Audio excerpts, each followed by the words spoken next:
तो कैसे हैं आप सब। मेरा नाम हर्ष चौधरी है। मैं DU का स्टूडेंट हूँ, कॉलेज ऑफ वोकेशनल स्टडीज़ में पढ़ाई कर रहा हूँ। मैंने इससे पहले बहुत सारे चैप्टर्स आपको पढ़ाए। आज मैं आपको पढ़ाने जा रहा हूँ पर्सनल सेलिंग एंड इंश्योरेंस। ठीक है, तो you have read about 4 P's of marketing mix and one of them is promotion. The ultimate purpose of promotion is to communicate with consumer, to persuade them to buy and hence contribute to company sales। देखो, आपने इससे पहले मैंने आपको, अगर आप मेरे पुराने लेक्चर्स देखेंगे तो मैंने आपको 4 P's ऑफ मार्केटिंग समझाई थी, जिसमें कैसे प्रमोशन करते हैं, सारी बातें करते हैं। यहाँ पे हम पर्सनल सेलिंग की बात करेंगे। और देखिए, पर्सनल सेलिंग का सीधा सा मतलब होता है, जब आप किसी भी कस्टमर से या अपने फैमिली में किसी से भी जब आप एक पर्सनल रिलेशन बना लेते हैं, तो वो एक रेफरेंस मार्केटिंग तक का एक काम करता है और आपकी चीज़ बिकवाता है। ठीक है, क्योंकि आप उसको जानते हैं। नए आदमी को पकड़ना और जो आदमी आपको जानता है उससे काम करवाने में बहुत फ़र्क होता है। दूसरा क्या मतलब हुआ इसका?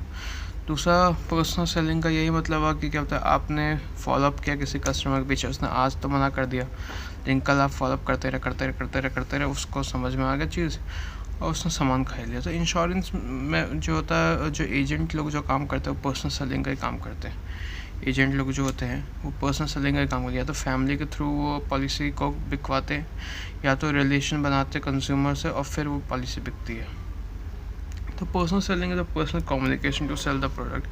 It is a process where salespeople attempt to sell the product to the consumer by interacting with consumer either face to face or contacting them through online medium like email, video calls, etc. देखा, जो मैंने बताया एक personal communication का तरीका है, जैसे sales people लोग इंटरेक्ट करते हैं और माल बेचते हैं। बस अब फ़र्क कितना हो गया, डिजिटल ज़माना आ गया तो ऑनलाइन भी अब मीटिंग फिक्स करके लोग करते हैं। जैसे कि होता है कि लिंक्डइन पे 100 लोगों से बात की, 100 लोगों में से मान लो 10 आदमी, मान कर 10 आदमी को आपने एक कॉन्फ्रेंस से बुलाया और समझाया अपने चीज़ के बारे में, उसमें से आपने फॉलोअप करते उसमें से 2 आदमी चीज़ ले लिया।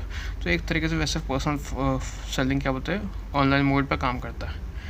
और पर्सनल सेलिंग एक ओरल रिप्रेजेंटेशन है in the conversation with one or more prospective purchase और मेकिंग सेल्स। फिलिप कॉटलर कहता है कि personal selling is a face to face interaction with one or more prospective purchase for the purpose of making presentation, answering question in procedure order. देखो, ये एक skill है। ठीक है, सबसे पहले बात है, समझिए, एक स्किल है। आप अननोन आदमी से एकदम से बात नहीं कर सकते, बहुत सोचना पड़ता है। शुरुआत में जो सेल्स और मार्केटिंग में आता है वो तो बहुत सोचता है कि मैं कैसे बात करूँ। तो ये स्किल है, उसमें बात करके उसको अपनी बात मनवा के उसको उसकी ज़रूरतें याद दिलवा के उसको वो चीज़ बेचना आसान बात नहीं है। तो यही एक तरीका है जो पर्सनल सेलिंग की जाती है। इसमें बहुत समय लगता है, इसलिए बहुत सारे लोग ये सब नहीं करना पसंद करते, लेकिन इसी में बहुत पैसा भी होता है। पर्सनल सेलिंग के 2 तरीके होते हैं। सबसे पहले ये फुलफिल करता है ऑब्जेक्टिव सेलिंग द